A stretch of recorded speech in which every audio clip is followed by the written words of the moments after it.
Nessa aula nós vamos estudar as question words e as relative clauses. Começando então pelas question words, que são palavras usadas em perguntas.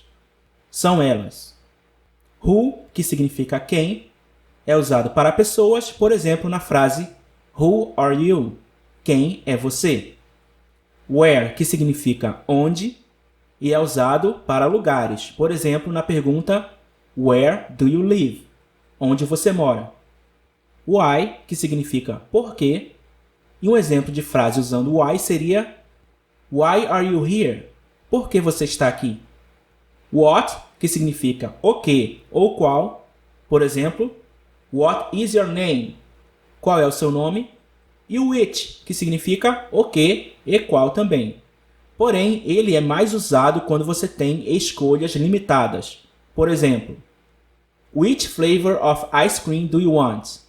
Qual sabor de sorvete você quer? Nesse caso, as escolhas são limitadas porque a pessoa precisa escolher entre alguns sabores de sorvete. Portanto, nesse caso, nós usamos o which ao invés de usar what. When, que significa quando, usado para tempo, para hora, como na pergunta When are you going to go to the doctor? Quando você irá ao médico? How, que significa como. Um exemplo seria a frase How are you? Como vai você? E por último, nós temos o whose, que significa de quem.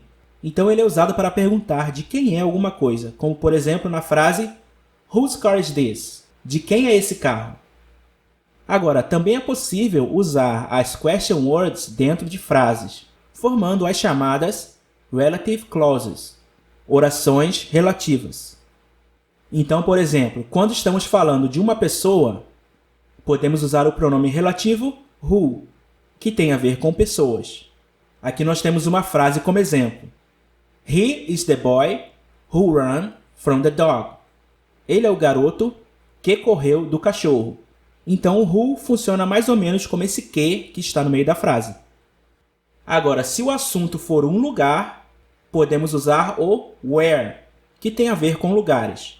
Por exemplo, I forgot where I put my keys. Eu esqueci onde eu coloquei minhas chaves. Então, aí nós temos o onde no meio da frase. I forgot where. Eu esqueci onde. Já para falar de algo relacionado a tempo, usamos when. November is when I'm going to travel. Novembro é quando eu vou viajar. Novembro is when. Novembro é quando. E quando a frase tiver uma ideia de posse, nós usamos whose. Por exemplo, The teacher whose name is Greek is going to teach our class. O professor que tem um nome grego irá ensinar nossa turma. Então percebam que the teacher whose name is Greek, o professor que tem um nome grego. Então aí nós temos o uso do whose, indicando que o nome do professor vem do grego. Mas além dessas palavras também existe uma outra chamada that, que também funciona como um que, podendo até mesmo substituir outros pronomes relativos. Por exemplo, The boy who ran from the dog is crying. O garoto que correu do cachorro está chorando. E aqui a gente poderia trocar o who pelo that, e a frase ainda teria o mesmo sentido. Então ela ficaria The boy that ran from the dog is crying. O garoto que correu do cachorro está chorando. Então por hoje é só e até a próxima aula.